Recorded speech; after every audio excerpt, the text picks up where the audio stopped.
Now we start number 2.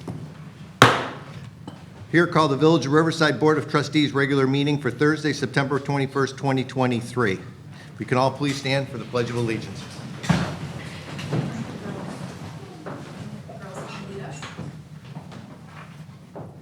Girls?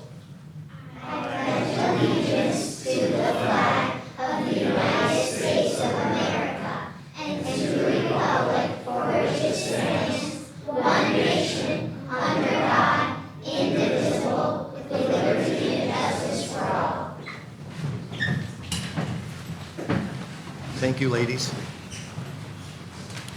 First thing on the agenda tonight is... Need to call the roll. Nope. Oh, I'm sorry. President Bellerin. Here. Trustee Gallegos. Here. Trustee Mateo. Here. Trustee Evans. Here. Trustee Clarity. Here. Trustee Pollock. Here. Trustee Marshazga. Here. Manager Francis. Here. Attorney Pickerel. Here. Also present Clerk Soul. Okay. First thing on the report tonight is the President's report. Girls, I told you you'd have a very exciting night tonight. You got to see one of our police officers who had a very difficult struggle, and she was not going to let it take her down. She fought back, and she needed some help, and this board, this village, staff, we all rallied around her, we helped her, and for the first time, we got the Illinois Training and Standard Board to reverse one of their decisions. So it's a big night tonight. The other thing I want to share with you, does anybody know what office in the Cook County government started in 1837? It was the office of the Cook County Clerk, 1837. That Cook County Clerk has been a man for all of those years till 2018. And at 2018, we elected County Clerk Karen Yarborough. Would you please stand up?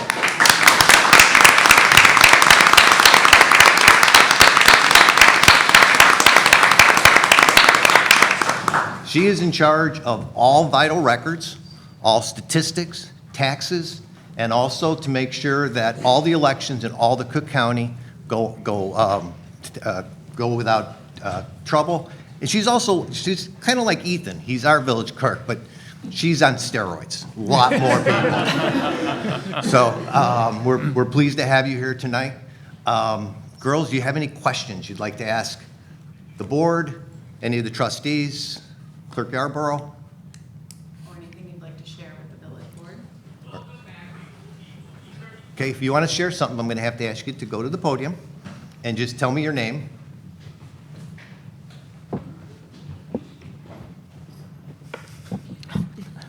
Lula. My name is Lula, and I want there to be more playgrounds in Riverside. Okay, thank you. We're working on it. Young lady, please. My name is Faye, and I think that the big ball part, they should like put space out of it so that there can be like a concert space. So then singers can play. Thank you. Concert spaces. You must be a geezer, right? I knew. Yeah. Yes, ma'am.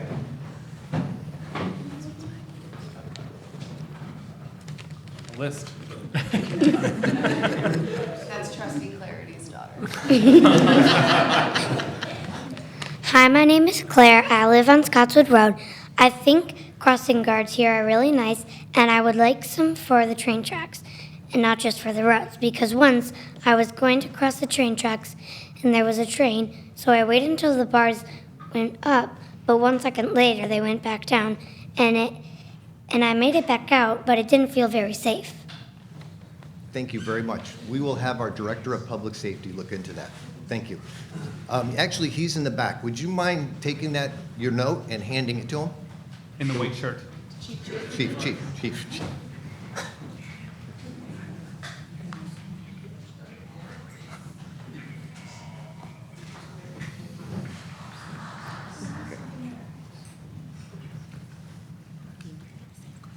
Any other questions, ladies? Okay, hearing none, we're going to move on with our agenda tonight. I want to thank you all very, very much for coming, and remember that nothing ever will stop get in your way, accept yourself, okay? So move forward. Thank you very much for coming. Move on to the manager's report. Oh, I'm sorry. We have the proclamation. Trustee Clarity.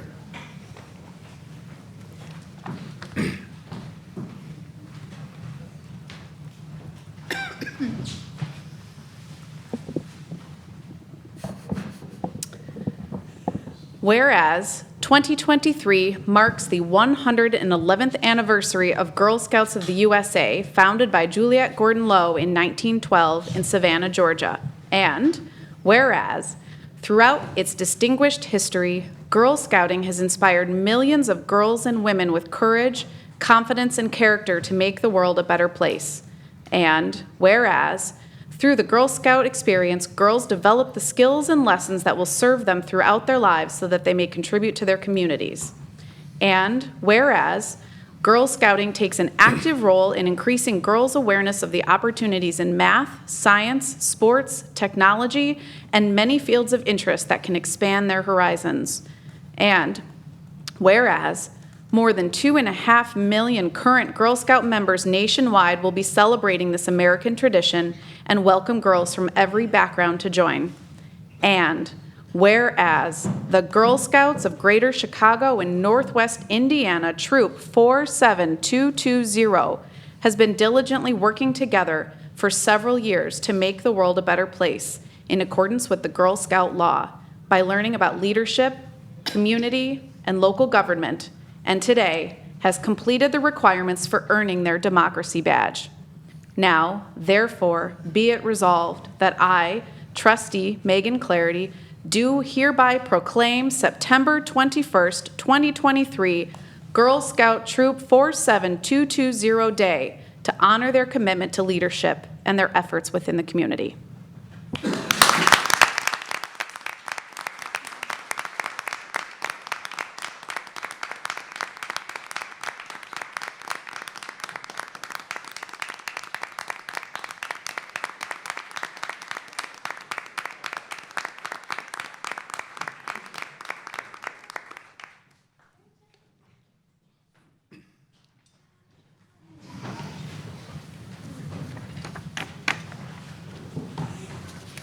Okay. We move on to the manager's report. Ms. Francis. Thank you, President Ballerine. So I have a couple items this evening, but I just wanted to thank President Ballerine, given that this is his last board meeting. On behalf of village staff and myself, it has been a pleasure working with you. I have learned a lot from you over the past 12 years. We appreciate all of your tireless efforts over the years to better Riverside, whether it be meeting with a resident to better understand an issue or meeting with staff to create more special events within the village. It's, of course, Ron's favorite. You have made an incredible impact, and Riverside was lucky to have had you for all these years. Thank you. Next item are vehicle stickers. So vehicle stickers and pet tags are due on September 30th. You may renew your stickers online, the silver drop box in front of Town Hall, or you may mail it or come in and drop off your application at the counter. Any payments that are received after September 30th deadline will receive a $10 per month penalty, and hopefully it won't turn out to be a police citation, but if they aren't paid, it will be.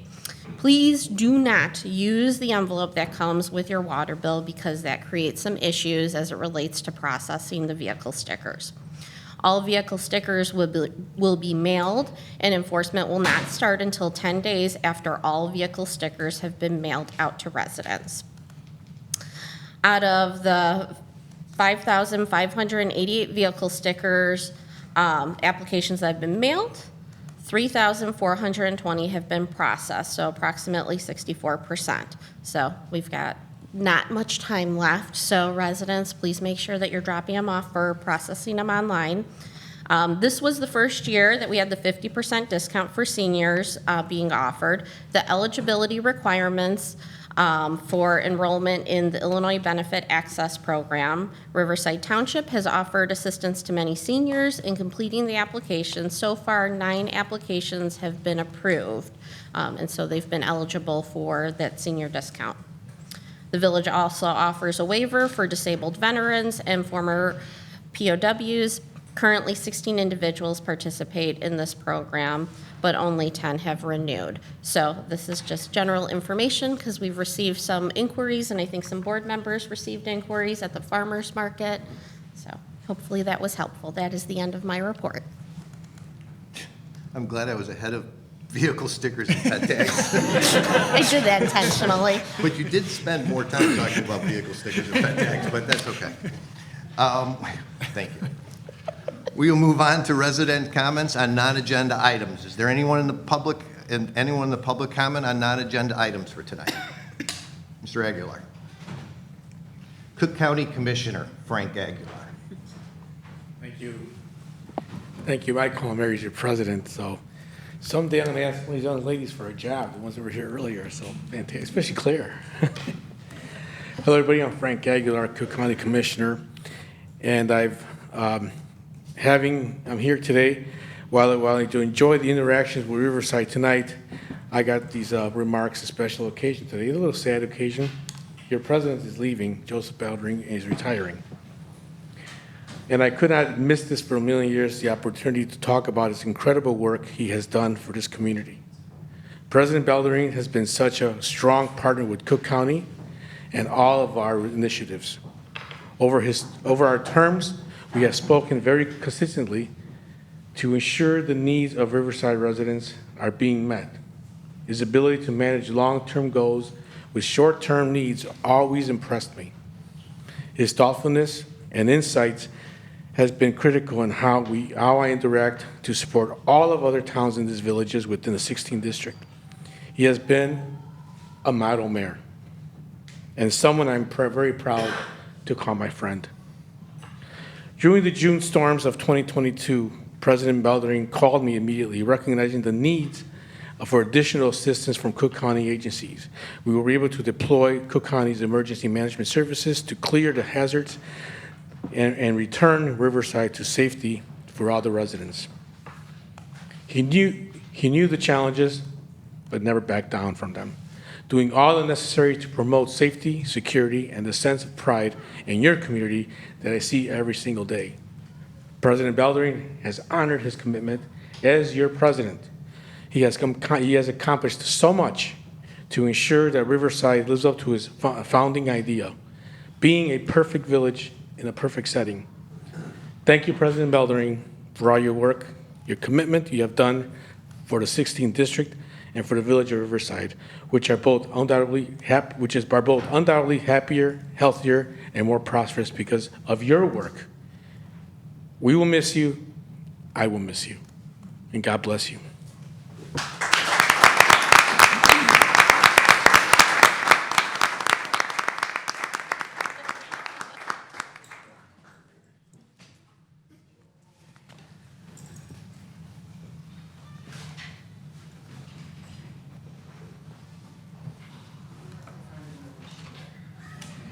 Madam Clerk. Good evening to all of you. It's certainly my pleasure to be here this evening. Mr. President, the county clerk, I didn't see. I'm not the county clerk, your clerk. Oh, hi. I have something for you before we Judge Patterson, and all of you wonderful people under the sound of my voice. I think I've somewhat been introduced, so I don't have to go through that whole thing of what my job is. But I might mention to you that I have 5 jobs. Frank, I have 5 jobs. Remember that. Budget time. Remember that I have 5 jobs, okay? The treasurer has 1 job. The board of review has 1 job. The assessor has 1 job. And whoever those other people are, Tom has 1 job. Karen has 5. But I'm up for the challenge. So the one thing I noticed when I came in this room is all of these gentlemen here, and then there's one picture that's in color. How does that happen? Did anybody else notice that? I mean, okay, but it kind of looks like that on at the county when you come to the clerk's office too, okay? My picture's in color. Okay, come on, you laugh at that, right? It is. But I have a resolution I want to present on behalf of the office of the Cook County Clerk. This is a resolution honoring you, Mr. President, Joseph A. Ballerine, on his retirement as village president of Riverside, Illinois. Whereas Joseph A. Ballerine is a native of Brookfield, Illinois, and a graduate of Riverside Brookfield High School, and has had a distinguished career serving as village president of Riverside, Illinois from 2021 until 2023. And whereas Joseph A. Ballerine spent 15 years on the Riverside Park and Recreation Board of Commissioners, serving as its chairman and president of the Riverside Little League. He served for 10 years as Village of Riverside trustee and has been a tireless advocate for economic development, education, and reinvestment in his community collectively for the past 3 decades. So you earned this. You earned this. Whereas in recognition of his outstanding leadership skills and proven professionalism, he is also a co-founder of the Riverside Friends of the Fourth, received the 2009 Studs Terkel Humanitarian Service Award from the Illinois Humanities Council in recognition of his efforts to preserve local history and traditions, saving the village of Riverside's 4th of July parade. I bet some people don't know that. And he was also named the Riverside Person of the Year by the Lions Club in 2017. Therefore, be it resolved that I, Karen A. Yarbrough, Cook County Clerk, and the administrative staff do hereby extend to the Honorable Joseph A. Ballerine our sincere and grateful appreciation for your dedicated service to the village of Riverside, to the county of Cook, and to the state of Illinois. Our congratulations on your well-earned retirement, and our best wishes to Joe and his wife, Donna, and their family for continued success. Does that mean I have to stop? That means I forgot to turn the volume down. Okay. His continued success, happiness, and good health in years to come. Be it further resolved that this resolution be recorded in the permanent records of the Cook County Clerk's Office, and that a copy of this resolution be presented to him as a token of our respect, presented on this 21st day of September in the year 2023 by Karen A. Yarbrough, Cook County Clerk. I'd like to present this to you.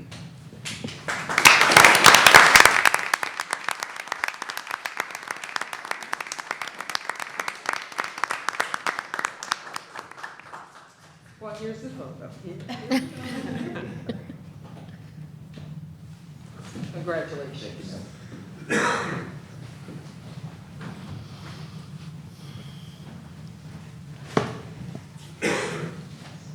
Okay, we good? Thank you. You know, this job has many perks, and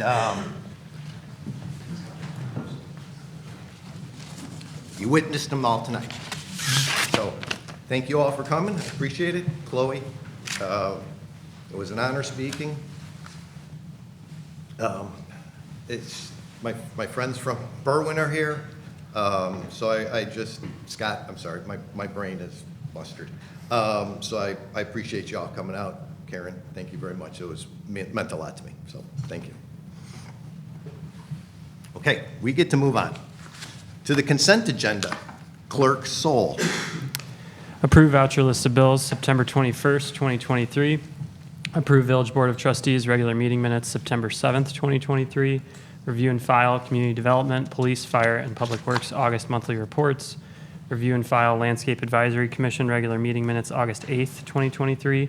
Review and file Economic Development Commission regular meeting minutes, July 12th, 2023. Review and file Parks and Recreation Board regular meeting minutes, July 24th, 2023.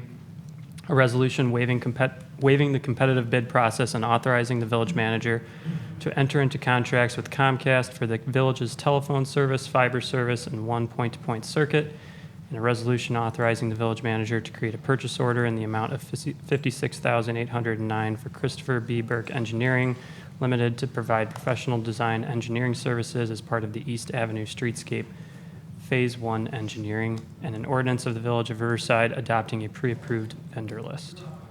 Thank you. Do anybody on this board like to have anything removed, or anybody in the audience wish to have anything removed? Hearing none, if I can have a motion and a second? So moved. Motion by trustee Gallego, second. Second. Second by trustee Marsaska. Clerk Sol. Trustee Gallegos? Aye. Trustee Mateo? Aye. Trustee Evans? Aye. Trustee Clarity? Aye. Trustee Pollock? Trustee Marshazga? Aye. Motion carries. Moved on to department, boards, and commission reports. Are there any department, board, or commission reports this evening? Okay, hearing none, move on to pending business. We have no pending business. So we'll move on to new business. Discussion regarding front porches, decks in Groveland, Lincoln, Kimbark area. Planner or Siren? Yes, thank you. This item is coming back before you from earlier this year. You asked the Planning and Zoning Commission to review the front porch standards specifically for the Groveland, Lincoln, and Kimbark Road areas and make a recommendation about whether the porch standards should be changed for those areas. The Planning and Zoning Commission reviewed that area and decided to expand the scope to include Forest Avenue, Pine Avenue, and West Avenue, and another area of the R3 district, which is a mix of townhomes on the north side of East Burlington Street between North Herbert Street and North Delaplane Road. So the proposed amendments before you for your review and consideration would apply to single-family and two-family homes in the R3 district in the areas I just mentioned. It would apply to homes that currently do not have a porch, that could add a porch while maintaining the architectural style of the home, and those properties that have a street yard of less than 26 feet. For those properties with a street yard of larger than 26 feet, they can currently add a porch by right. As an overview, the R3 district includes 27 properties where this change would apply. Of those 27 properties, 19 could have a 6-foot porch without encroaching into a 12-foot street yard setback, which was proposed by the Planning and Zoning Commission as an absolute area that shouldn't be encroached upon. Of the 8 remaining properties, 1 could have a 4-foot porch, 1 could have slightly less than a 4-foot porch, and 6 would not have enough area for a usable porch. So these changes would apply to, of those properties, 19 would be able to have a usable porch area as a result of this. If you're in favor of the proposed amendments, we would have a public hearing with the Planning and Zoning Commission and return back to you with an ordinance. Thank you. Any questions for Planner Siren? Everyone good with what Planning and Zoning sent to us? I wasn't keen on spot zoning, but I'm glad that they expanded it to the whole R3. I'm more comfortable with that. Okay. Thank you. Thank you. Thank you for everything you've done on it. So I know it's a lot of work, and thank Planning and Zoning for that. Okay, discussion regarding temporary signs for business in B2. Ms. Siren. Yes. This is another issue that you requested Planning and Zoning Commission's input on. And I have a list of recommendations that was in your packet from Planning and Zoning Commission. This would apply to, we were looking at properties more specifically in the B2 district, but could apply to properties in the business districts generally. But the idea is to allow feather flags, which are tall vertical flags, per business. And so the Planning and Zoning Commission's recommendations, as I said, were listed in the memo. Their recommendations were seconded by the Economic Development Commission. They recommended approval of those. And just a note, the village's code currently prohibits off-premises signs, which means that a sign has to be on the property where associated with the sign. So that would be a limiting factor given the Planning and Zoning Commission's recommendation.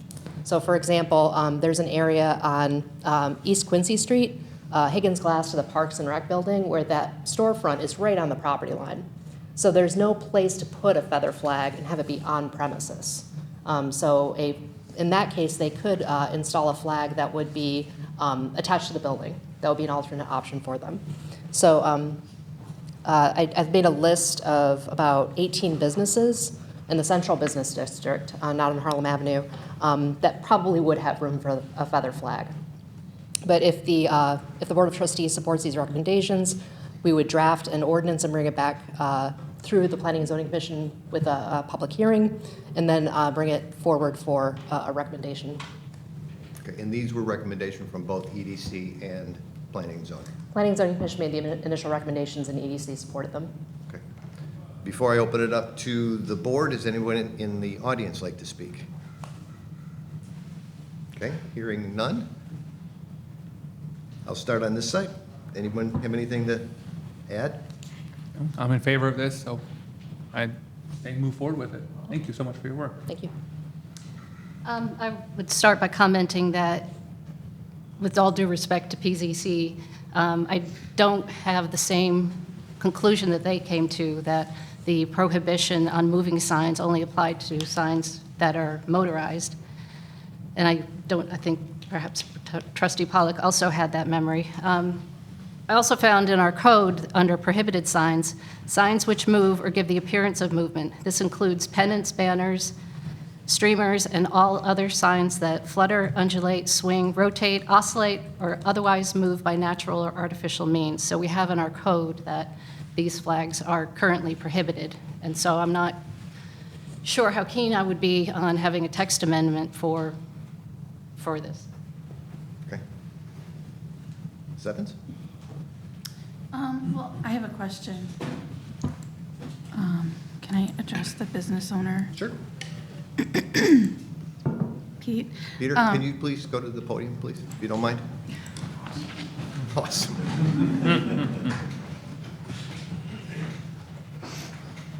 See, everyone thinks this is fun.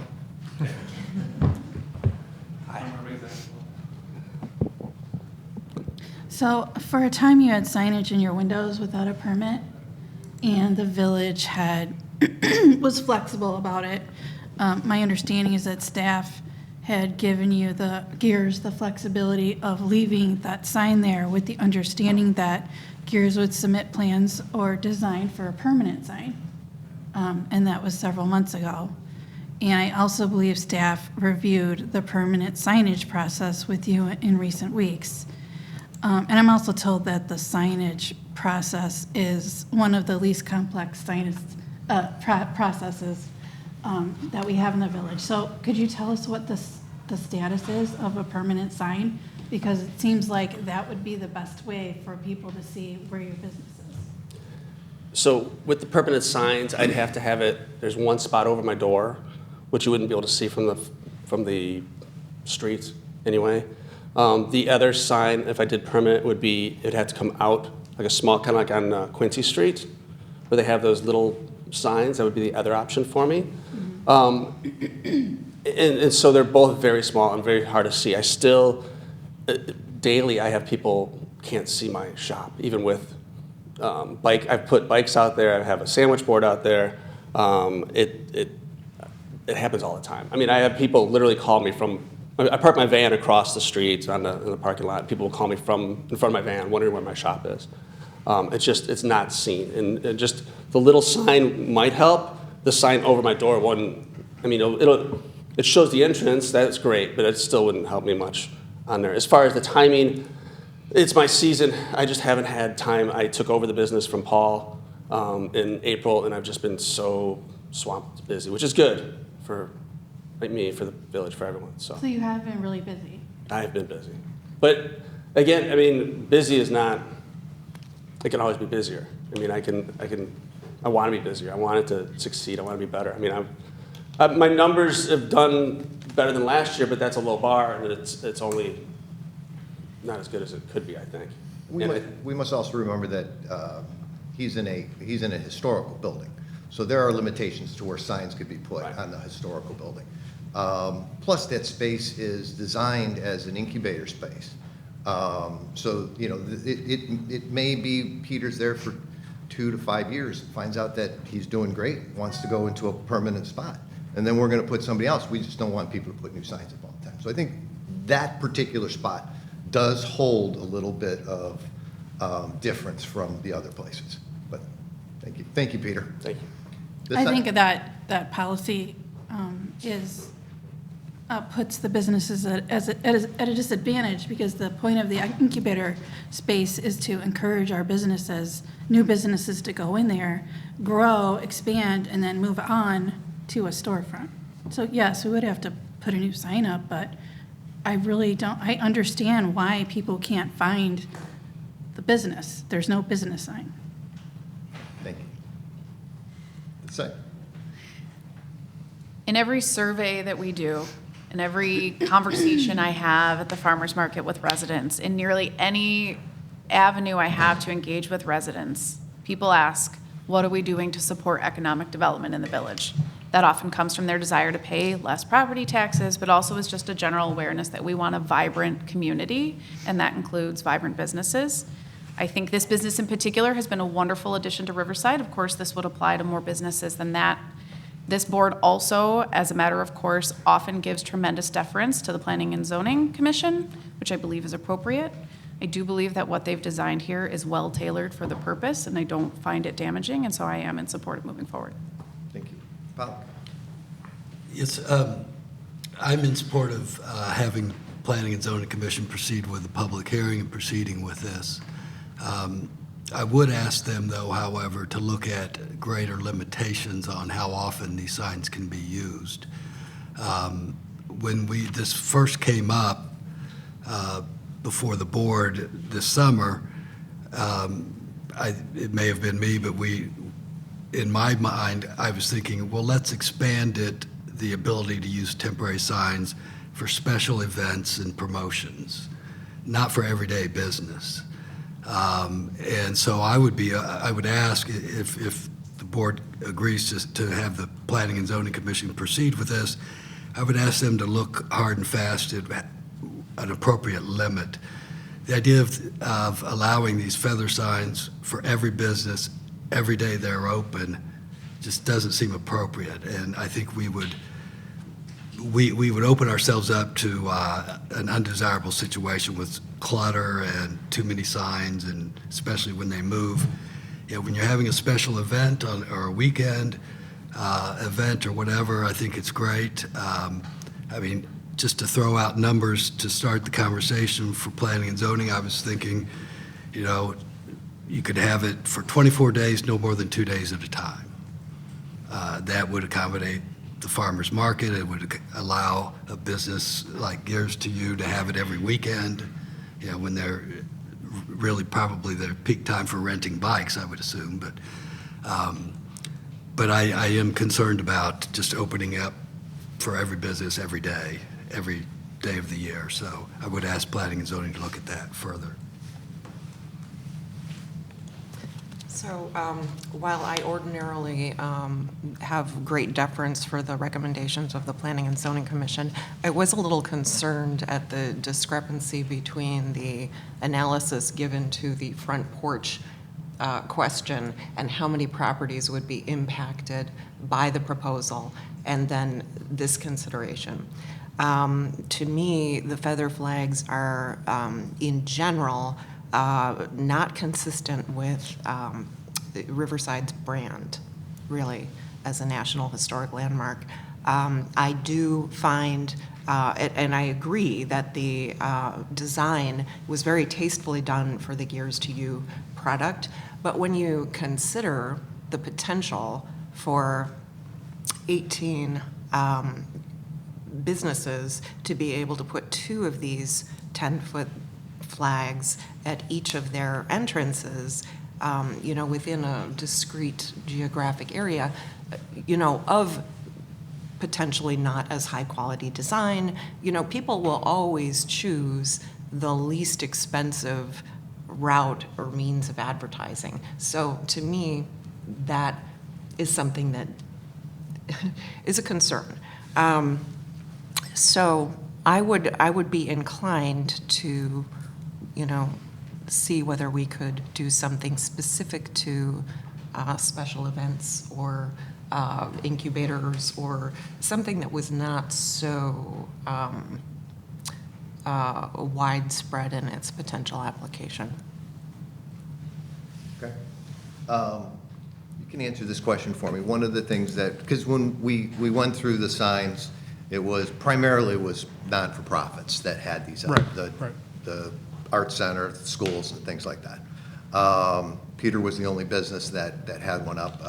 I believe maybe there was one up on Harlem. Could we put a carve-out where we only allow non-for-profits or businesses that occupy village assets? Yes. We can, I mean, there's, depending on what the, I mean, I think the initial step is that the board should come up with a vision of what they would like, what do they want for these signs? How often do they want to see them? Do they want to be permitted or by special event or something? And then we can cater the amendments to suit that preference. But, ultimately, we can regulate the time, place, and manner of these signs. So we can say where they're supposed to be, how big they're supposed to be, the timing in which they're located. We can regulate all of that. The one thing we can't regulate, obviously, is what they say.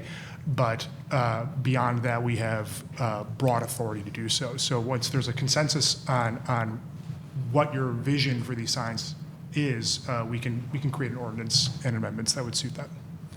I fall back to the idea of why we developed that space was an incubator space. The fact that it is a historical landmark. It's hard to put a sign. If you put a sign in the window, you literally drive by it. And if we really want to promote these incubators, we need to give them every tool they can. So that would be. I mean, I hear what you say. The brand thing, EDC did throw this to us, and they're the ones that designed our brand. And will every 18 businesses do it? No. I doubt any of them will, but I can understand where you come from. So I think that if we think about this, we allow non-for-profits, which we all agree to do their special events, and we do the village assets. Does that sound like something? No, my concern would be about issues of equity and fairness. So we have several new minority-owned businesses and businesses that have been here many years, showing a commitment to the village through all of its ups and downs. So I don't think it would just be fair to, sort of jump through hoops to make it fit, to allow a single business to have an advantage that the others don't have. It just doesn't seem like we'd be making a good faith effort to create a fair, a situation like that doesn't seem like the best idea, the most equitable, because I know that, of course, London Ice Cream or Cumanitos, they would like to have flags out. They have new businesses. They're scraping for new customers. I don't really think it'd be fair to cut them out. Did they come to you to ask for flags? I mean, Did that to the nonprofits? I think we're generalizing that all these people are going to show up, but that's, I digress. So we have a couple options on the table. One is leave it the way planning and zoning. The other thing is Trustee Pollock's idea of some sort of limitation, or the thought of some sort of limitation with the village owned assets. So if I can have or nothing at all. Question. So yes, ma'am. with the direction, we're being asked to give direction to planning and zoning. Maybe the question's for Trustee Pollock. So is your suggestion to give direction to planning and zoning to consider what limitations may be appropriate, Yes. but not necessarily with the finite direction that 24 is the day? Right, and that's exactly what I was going to say. I think my suggestion would be that we send this back to Planning and Zoning Commission. They hear everything that was just said here tonight, and we ask them to consider appropriate limitations on the frequency and number of these. I forgot to mention, the idea of 2 per business bothers me. I think it's, 1 per business is more than, sufficient. But I would like to send it back to Planning and Zoning and have them look at this again for us with And I that guess in if mind. they're looking at that proposal, they'd also be, my proposal, it's the same thing. Yeah. Just limitations. In that regard, just to be clear, in that regard, if this is the best possible way to reach consensus, I would also encourage planning and zoning to consider appropriate limitations that may be slightly more palatable to the board. I personally think maybe somewhere north of 24 days would be appropriate. That just seems a little light in the name of supporting our businesses. But yes, I would be in support of direction to consider tailoring this slightly more, but still trying to promote the maximum flexibility we can for our businesses. Everdeen, I'm going to start with you. Is that palatable? I think a referral back to planning and zoning with our comments is appropriate. Okay. Kristen, good? Joe? For all businesses, right? Temp usage for all businesses? Or not. Or not? Their discussion. Currently, we allow temporary signs for 30 days, right? Something like that. Depends on We the type have of it in sign, code. but- Yeah. I agree with Trustee Marsh-Ozga about the brand. We're surrounded by communities where we see smokes, slots, vapes. It's not really our brand. But if this is going to go back to planning and zoning for further discussion and eventual public hearing, I would like them to consider, one or two, or if they're going to have two signs, what minimum width of their building to merit having a second sign. If they can they have both a flag on the wall and a feather flag? I would think probably not. But yeah, and considerations on maybe special use, not a special use, but special events or temporary events. Trustee Gallegos, you good? Okay. Yeah, I'm not going to have my way tonight. That's fine. We'll just have more filibuster and drag our feet and So- call ourselves business friendly, but won't act on it. That's fine. Planning and zoning, again, we'll take a look at this. That's fine. You have enough to move on, Ann? Yes, thank you. I just want to say one more thing. Is it possible to put a bracket on the building so that gators could fly a flag? Would that be, do they need any special permission to do that? Anything on the train station requires a certificate of appropriateness from preservation. Preservation is very good about talking about different options and navigating that. Actually, I just made myself a note to both Assistant Village Manager Monroe and Planner Siren. We actually have brackets. When we acquired the Quincy building, unfortunately, it doesn't work for their signage, but whether or not preservation would be open to having that bracket, because it's similar to other brackets that we have within the village, and then if that's an incubator space, rotating that out, so that all that they're paying for really is the installation then of a new circle with whatever their logo may be. So that's a different opportunity and a kind of a separate discussion versus the feather flags of evaluating signage opportunities for different businesses that are working at the train station. Yeah, thank you. Everyone good? Yes, Mr. Pollak. Just a clarification, this has to go back to planning and zoning no matter what. Right. So it's not like we're not taking action, we're just saying, okay, we appreciate your work. And if they come back and they say, hey, we still think it should be every day, every business, then that's their prerogative. But they now have the benefit of knowing that some of the trustees at least feel like there should be a limit, and I want to get their opinion on that. Okay. Thank you. Thank you, Ann. Thank you. We move on to an ordinance approving a variation to allow a landscape buffer less than 10 feet in width along a portion of the parking lot, frontage A, 2710 South Harlem. Siren. Thank you. This is a very straightforward request. This is for 2710 South Harlem Avenue. The board previously approved a variation, two variations for the property, one of which would allow the median between Harlem Avenue and the parking area to be 8 feet 10 inches wide. 10 feet is required per the code. When the building permits were submitted this fall, it was discovered the property is actually 1 foot smaller than originally assumed. The engineering plan showed it's 1 foot smaller. So to make up that 1 foot, the applicant is requesting that that median be, instead of 8 feet 10 inches wide, 7 feet 11 inches wide. And the Planning and Zoning Commission recommended approval. Have any questions, any comments? Pollak. Just one comment. I understand that the property owner had asked about removing the barrier between his new parking lot. Can I ask you if we can take care of the variation first, and then we can talk about the fence? Do you mind that? I think they're related. Okay. Yeah. You're not talking about the fence he talked about? The legal they're related in topic, but the issue before the board is whether or not to approve the variation. And Right. that would be done independent of the. Right, and so. for me, that's dependent upon answering this question. Okay. So the question is, the property owner had asked that that fence be removed, and I agree that it should be because of traffic circulation and public safety.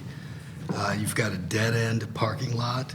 Someone turns that corner, parking's all full. Now they've got to back out on a very tight parking lot. So I would like, as a condition of this variation, for the board to consider allowing that fence to not be required. I don't know if we can do that. We'd Yeah. have to remand it back to planning and zoning. Yeah, it would be, in this would require an amendment, we'd have to see a site plan for this as well. Although it's,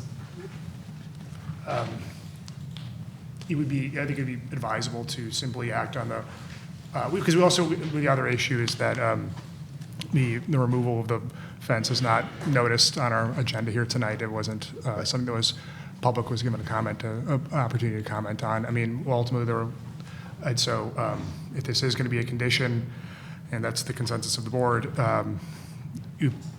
likely we should not proceed with approving this variation. If the consensus is to approve the variation and deal with the fence at a later time, then that could be, we could proceed on that this evening. I think that's the way I would like to go, because we need to have this parking lot closed and built. They need parking. The fence is going to be the last thing they do.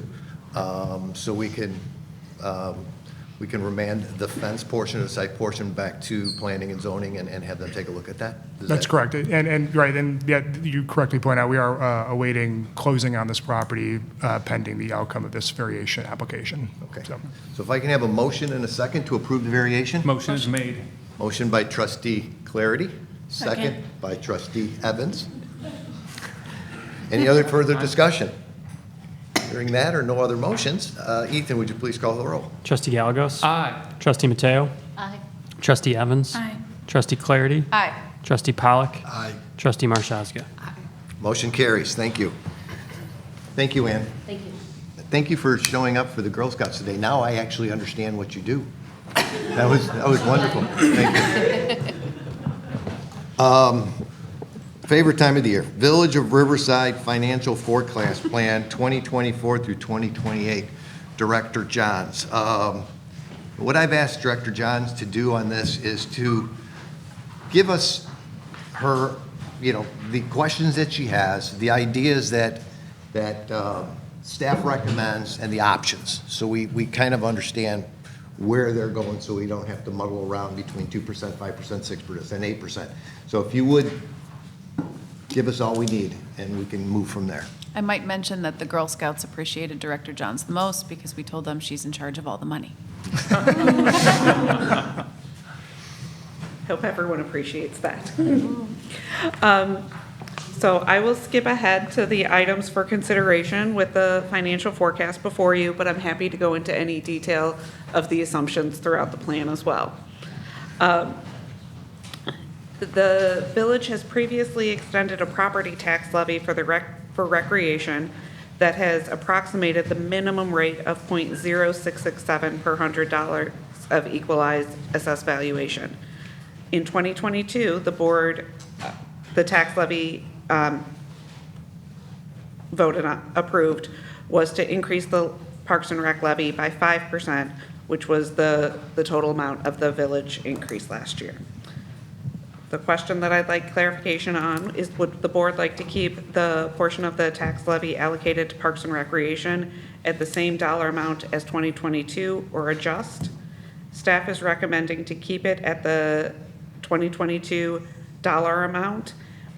It's within the margin of the allowable rate between 0.667 and 0.09, estimated at 0.8%. The Parks and Rec Department has sufficient resources for operations with that flat dollar amount. Thank you, Karen. Start over here. Nods. Everyone good? Good? Yeah. Already heard that? Okay. Number 2. Thank you. Okay. The Parks and Rec Department is currently represented in the financial statements in the general fund with an assigned fund balance in the general and capital funds. We have the opportunity to reclassify this as a special revenue fund. A special revenue fund is an account established by a government to collect money that must be used for a specific project or purpose. Special revenue funds provide an extra level of accountability and transparency to taxpayers that their tax dollars will go towards the intended purpose. This is similar to the enterprise fund of water and sewer. However, an enterprise fund can't receive property tax. So staff is recommending creating a separate Parks and Recreation Special Revenue Fund, which will lead to cleaner reporting and is primarily an accounting change. Okay? Would the board like to create this as a separate fund? Makes it easier for you on the Yes. favor. Got nothing but yeses, okay? Knock them out, Karen. Would the board like to levy the Illinois statutory minimum for police pension of $1,366,588 or the recommended contribution of $1,660,333? The pension fund is currently funded at 42.13%. Staff is recommending the recommended rate to help that plan be as fully funded as possible by the required deadline. Would the board like to use the recommended rate? I think yes. I think we've always done that except one time, and then we made it up. So I think that's a smart thing to do. Thank you. Correct. At your seat tonight is an analysis of our IRMA deductible. This is analyzing what the rates were for last year. We have not received this year's rate yet. But we wanted to continue the conversation to see if the board was interested in increasing the deductible from $50,000 to $100,000. We can bring this back once we get final numbers as well. Wanted to just kind of bring a little bit of detail to it, and Manager Francis, welcome to chime in at any point. But there's about $100,000 of savings differential between the $50,000 deductible and the $100,000 deductible. This does change with the claims for that year. So if we do move forward to a higher deductible, staff would recommend the board adopting a policy if we have a year with several high claims to use IRMA reserves. And just to expand upon that, so with IRMA claims, you know, if we decide to move to the 100,000, and there is financial benefit to do that when you're looking at essentially the history that's before you, while it gives probably us a little bit of heartburn from the planning perspective, does it make financial sense? And so when the board moved to the 50,000, that was the discussion. Does it make financial sense? And it did. And so, but at that same time, making sure we have good financial pieces in place. At that point in time, when we moved to the $50,000 deductible, we did not have excess surplus of over $1 million. So that provides flexibility. And so creating a policy or some sort of reserve, something of that sort, so that if for some reason we have multiple claims, and we can monitor this even more closely than we do right now, we have multiple claims overlapping multiple years, saying to the village board, we're probably gonna have to pull some of that IRMA excess money out to help pay for these larger claims given the larger deductible. You'll notice as it provides some of the different claims, what our not so great years were. And so 2019, not a great year for us as it relates to losses. And so that would be our recommendation collectively, that if we are going to move to a higher deductible, that we put together some sort of financial policy or parameters with the board guidance of how we're going to tackle that. Another option would be, based on the credit that we receive from IRMA, we can put some of that money into a separate fund and allow that additionally to build, so that if we have a large deductible year, that's another resource. So essentially, basically putting different funds in different areas to allow for maximum flexibility. So if I understand this correctly, if we went from 50 to 100 and we had a $150 claim, we would then take the $50 deductible, the $50,000 deductible, because we're at 100, we take that out of reserves. So it's almost like using our reserves, we're almost like self-insuring that second 50. Correct. That differential between the $50,000 and $100,000 deductible if the board adopted a policy like that, could be used from IRMA reserves or estimated surpluses for that year. Okay. Being the IRMA expert you are, because you served on the board, what is your feeling? Because I know we gave you heartburn when we went from $2,500 to $50,000. You know, now that I have the revised numbers, I mean, seeing that we're gonna get a credit for honor contribution of approximately between 125 to 130,000, and then we plan appropriately. So I think that gives me some comfort. We have really good department heads that have really good safety plans and safety procedures, and that's half the battle for a lot of villages. If you don't have good training and good policies and procedures and implement them and execute them effectively, then you're gonna have a lot of claims, even if they're small ones. And so I'm comfortable, but I do want the board to entertain coming up with a policy to say, if in a given year we go over what we've budgeted for under liability, that either A, if we're deriving a surplus, that the board is understanding of that budget amendment, or B, that we pull, if we need funds, that we pull from that excess surplus currently at IRMA. IRMA was very excited to hear that we are considering the $100,000 deductible, because there's a lot of communities that don't. And there have been a number of communities that I'll chat with their managers and administrators that actually work their way to the higher deductible, because from a financial perspective, it makes the most sense if you have good training procedures and safety policies. So I think with this particular item, you want consensus on whether we would entertain going to 100, but you do have to come back with a little bit more information, correct? Correct. Okay. So that's my question. Would you all entertain further discussion of moving this to 100? And the creation of a policy, yeah. Okay, there you go. One clarifying question to make sure I draft the policy correctly. We do pay the deductible out of the appropriate fund for that policy, that to offset the higher deductible if there's many claim years. Would you like that just for the general fund portion of it, or for the enterprise funds as well? So if there's a claim that, if it's a workers' comp claim for a water employee, that cost for deductible is out of the water sewer fund. Currently, that IRMA surplus is held by the general fund. So would that offset the water sewer increase in deductible, or would it be just for general fund claims? My feeling is we should treat all of the claims the same, just for clarity's sake. I mean, if it's an enterprise fund, we're still out $50,000, correct? I mean, we still have the same problem.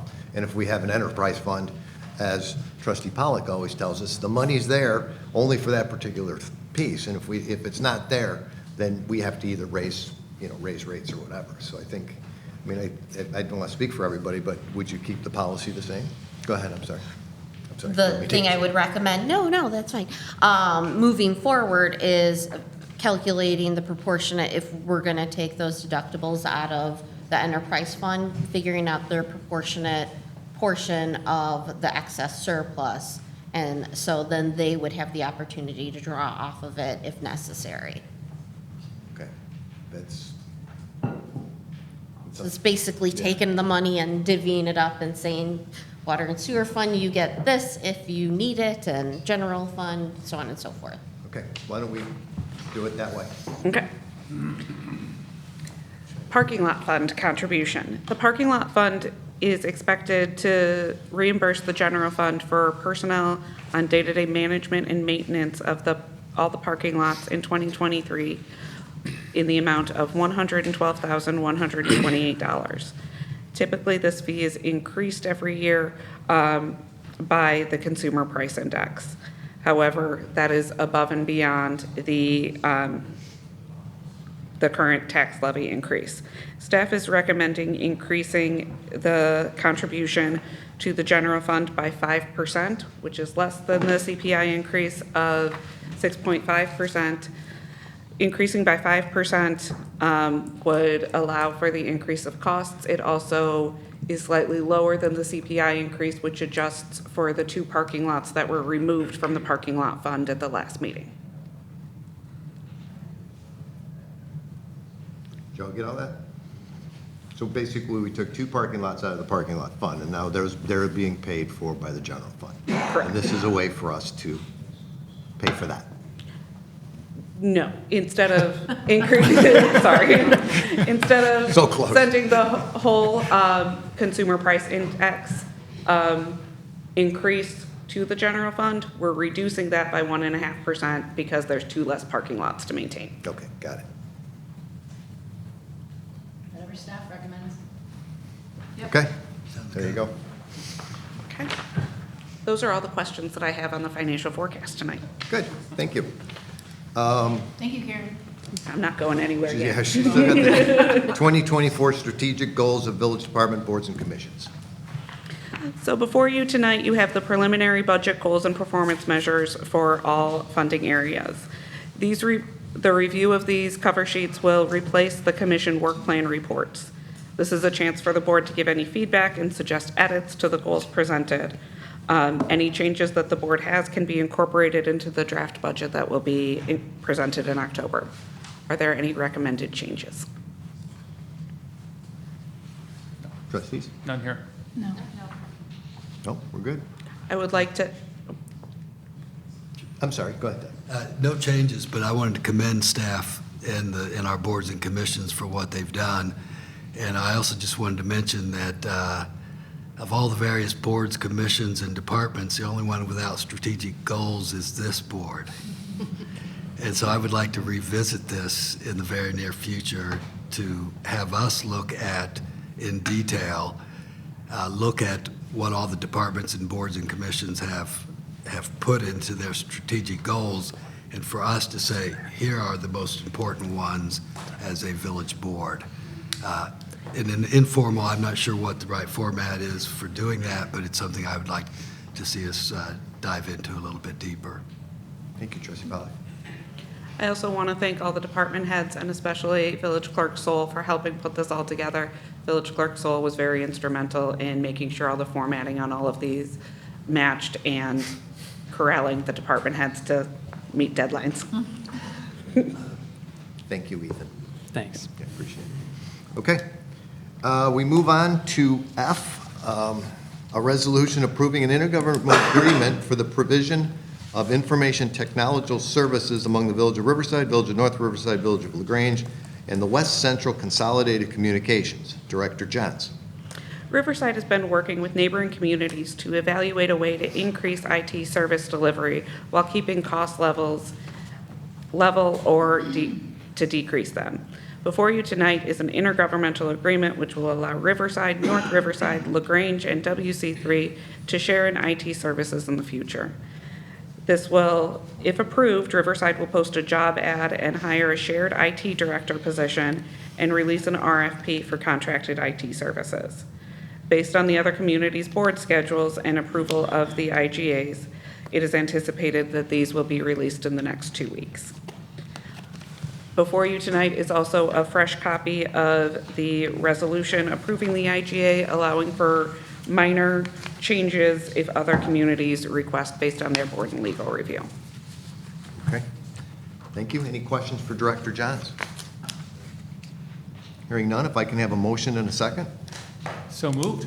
Motion by Trustee Gallego, second. Second. Second by Trustee Marszewska. Any further discussion? Hearing none. Ethan? Trustee Gallegos? Aye. Trustee Mateo? Aye. Trustee Evans? Aye. Trustee Clarity? Aye. Trustee Pollak? Aye. Trustee Marszewska? Aye. Move on. Thank you. G, an ordinance approving property purchase and sales contract, 3320 South Harlem Avenue, Riverside, Illinois, 363 and 369 East Burlington Street, Riverside, Illinois. Manager Francis. Thank you. Just as a refresher for residents and for the village board, we acquired 3320 South Harlem Avenue for $100 in January of 2022. It was part of an economic incentive agreement with MEV Riverside LLC, which was the redevelopment agreement for the Sherwin-Williams. Additionally, the village acquired 363 East Burlington, 363 through 369 East Burlington in 2022 as well, and that was a vision of the village board to have both of the parcels together to then develop. The village received an interested party to acquire both properties. So the village has spent on on acquisition costs $500,100 for these two properties. We have received an offer for acquisition in the amount of $600,000. As a reminder to the board, these monies to acquire the properties were paid out of Business District Fund. When we sell these properties, those monies will go, Business District 2. When we sell these properties, those funds will then go back into Harlem Avenue Business District number 2 as well. Starbuds has made the offer to acquire those properties. They provided a 10-year total property tax summary of what they anticipate those two properties that are not currently collecting any property tax to begin collecting. They approximate it'll be $843,000. There are certain stipulations within the contract that the village board will have ability to review the architectural plans, that they will be able to provide feedback. Additionally, in a subsequent agenda item will be an incentive agreement that talks about the additional ways in which the village will be able to provide different economic relief as it relates to any of the village board's requests. Additionally, the real estate will be used only for retail and or a cannabis dispensary. Starbuds anticipates building a larger footprint location and an additional second retail location, unknown who the retailer will be in the second storefront. Thank you. Thank you for all the work you've done on this. I know this has chewed up your days. This is very exciting. I mean, $843,000 in new property taxes for a piece of property that is giving us absolutely nothing is a benefit to every resident of this community. There is only so much taxes that are collected, and when this gets on top of it, it should make everything go down a little bit. So this is a fantastic opportunity. So I again appreciate everything staff did to make this work. So are there any questions for Manager Francis? Nope. Then I would entertain a motion and a second to approve the contract. I'll make a motion. Motion by Trustee Evans, second. Second. Second by Trustee Clarity. Anything further? Hearing none. Ethan? Trustee Gallegos? Aye. Trustee Mateo? Aye. Trustee Evans? Aye. Trustee Clarity? Aye. Trustee Pollock? Aye. Trustee Marchewski? Motion carries. Letter H is a resolution approving economic incentive agreement between the Village of Riverside and Starbuds. Manager Francis. Thank you. So this is the other agreement that I alluded to. We have been working with Starbuds as it relates to what they initially requested as economic incentives.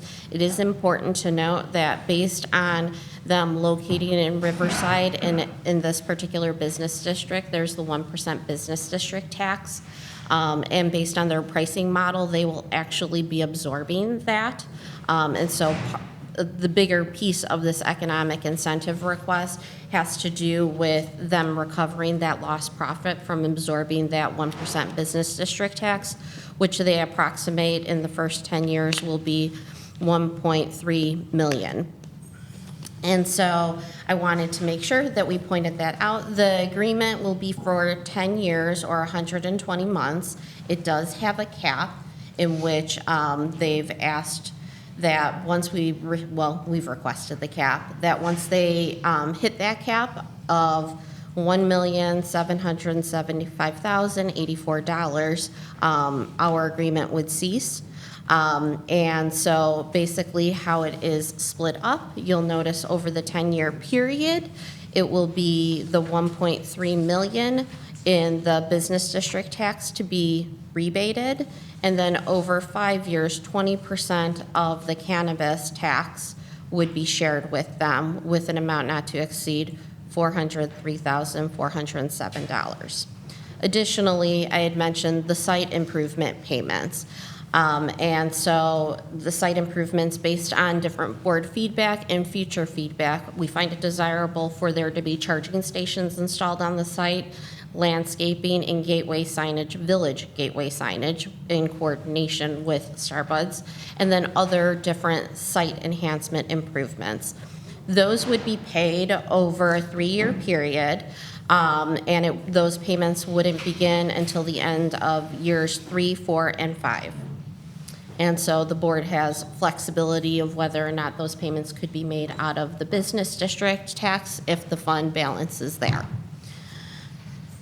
Additionally, I wanted to mention the totals in taxes overall that the village will be receiving, and it's estimated over the 10-year period, and it's in excess of $9.38 million.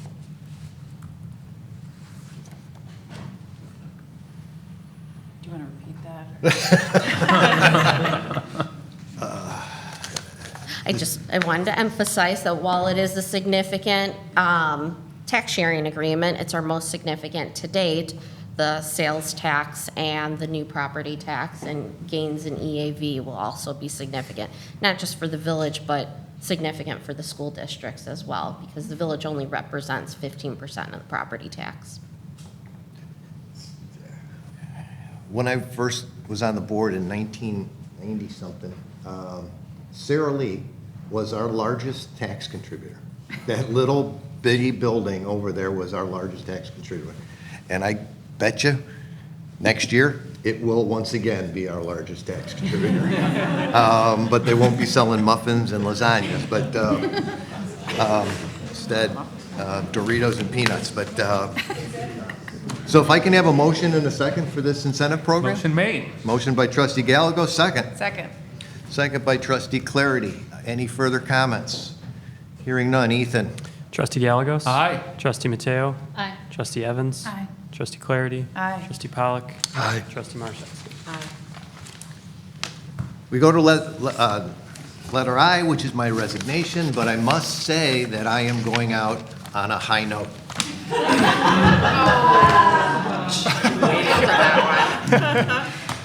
See what you did there. I appreciate you all. You guys have all been great. Paul, thank you for giving me my start. 97, you appointed me to the EDC. So I appreciate that. As I said, the job has many perks, and many of them was working with staff. I enjoy working with you all. Frank, Chloe, getting to speak at your service was one of the highlights of my career. I've had a couple more tonight, but that was a big one. But it's the friends I've made and the people, so I really appreciate everybody. So thank you. And with that, I will hand Mr. Soul official resignation.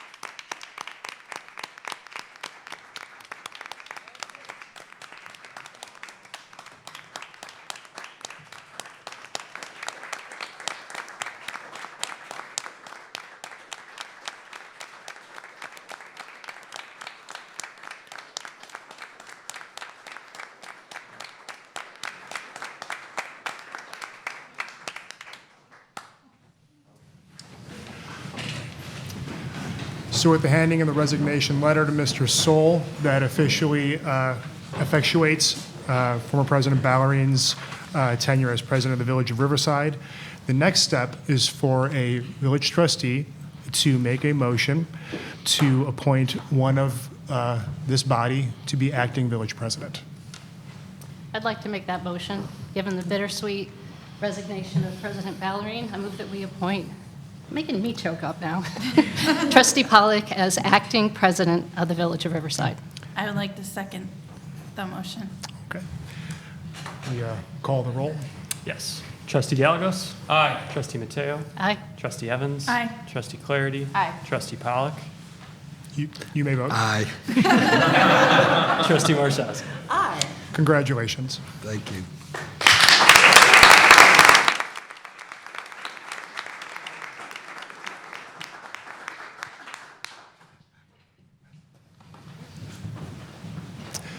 So the next step is for now President Pollock to be sworn in as acting president.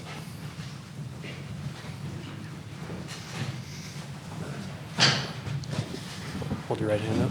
I, Douglas Pollock, I, Douglas Pollock, do solemnly swear do solemnly swear that I will support the Constitution of the United States that I will support the Constitution of the United States and the Constitution of the State of Illinois, and the Constitution of the State of Illinois, and that I will faithfully perform the duty of village president and that I will faithfully perform the duty of village president for the Village of Riverside, Illinois, for the Village of Riverside, Illinois, to the best of my ability. to the best of my ability. Congratulations.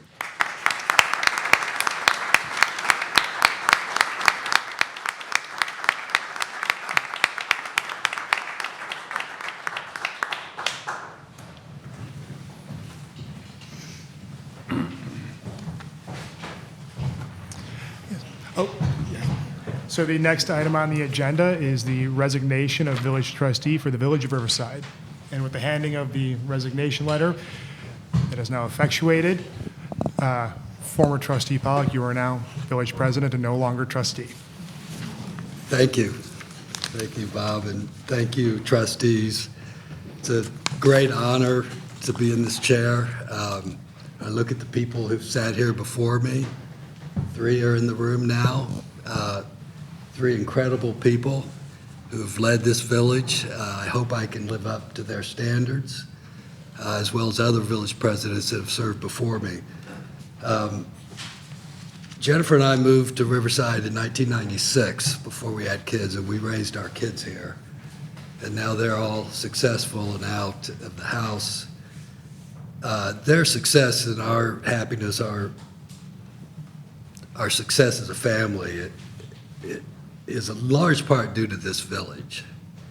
I tell people this all the time. You know, Riverside is the best place I can imagine to raise a family. And for me to sit here now and do this, be in this chair, is just a great honor. So I appreciate it very much, and I hope to live up to the high standards of the Village of Riverside and past presidents and elected officials. So thank you very much.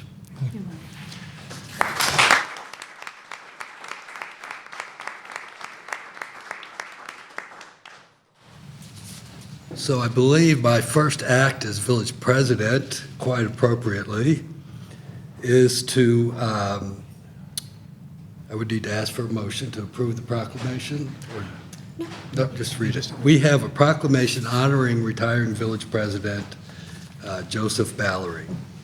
I would like to read that proclamation. Can I go up there and read it?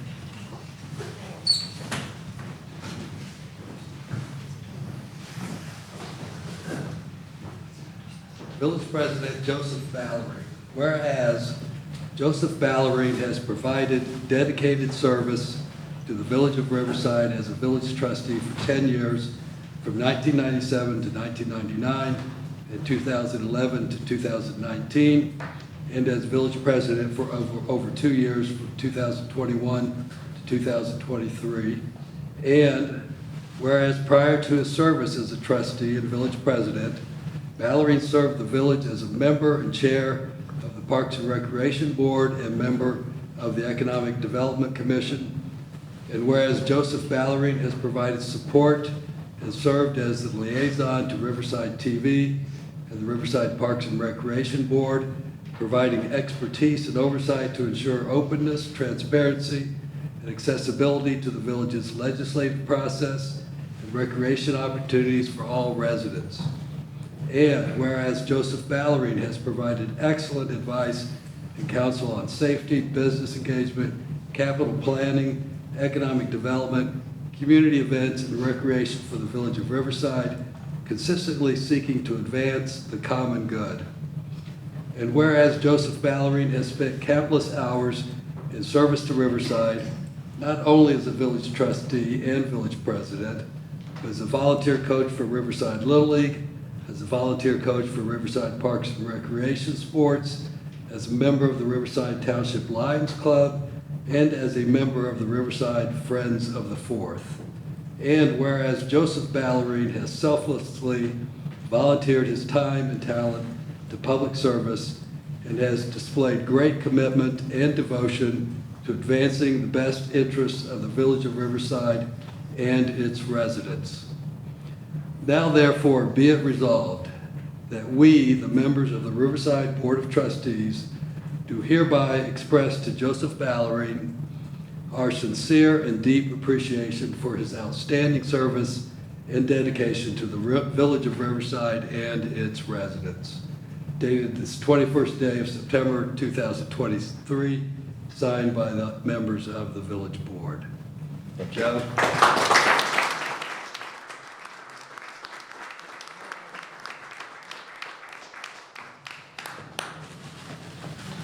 And we have a gift for Joe from the village, From the village. From the village. Instead of a general plan, former President He Ballerine. has served so many times, he's got all the other gifts that we usually give. So we had to figure out a new one for him. So this is a beautiful stained glass with the Riverside Water Tower.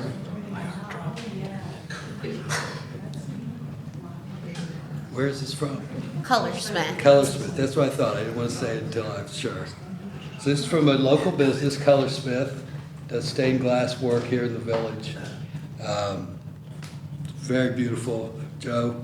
Thank you. Thank you. You know, one of my, like I said, there's a lot of perks, but one of them is spending so much time with Jessica. So I got a little something for Jessica. So you come up here.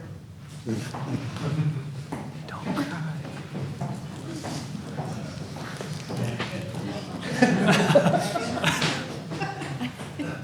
A little something for your desk.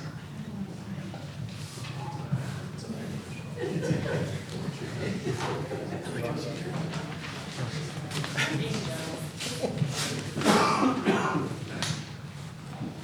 going to go in the corner where you have all those magazines and stuff piled up. I'll get to that one day. Oh my gosh.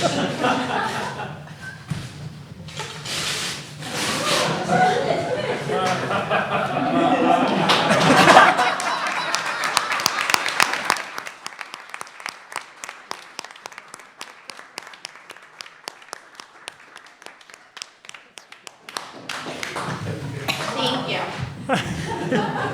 We'll just keep it here for now. You can share it with other staff. I know Ethan's going to want sometime. I had a hard time getting rid of your photo. Yeah.